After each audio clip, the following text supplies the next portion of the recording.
Karena cemburu, M. Yusuf, warga Ki Amangku, Kelurahan Sentosa, Seberang Ulu 2 Palembang, merampas handphone pacarnya sendiri.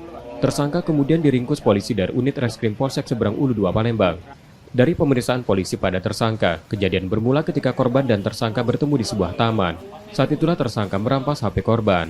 Tersangka kemudian kabur lalu menjual handphone untuk membeli sabu-sabu. Tersangka perampasan handphone karena cemburu pada korban karena dekat dengan pria lain.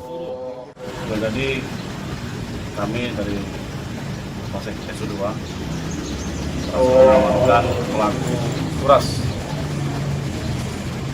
dengan barang bukti satu unit handphone merek Vivo G12. Untuk siapa bang itu bang? Yang berapa ya bang? HP korban yang merupakan masih pacarnya sendiri. Motifnya apa Bang? Motifnya dia perlu duit karena dia belajar ke narkoba, jadi ada dikasih untuk beli narkoba. Sebelum dia merampas HP itu bang, pelaku buka kepala bang sama pacarnya bang? Ya, jadi pelaku didorong, kemudian handphone dirampas.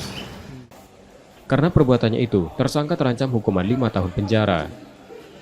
Yudi Kiswanto, Kompas TV, Palembang, Sumatera Selatan.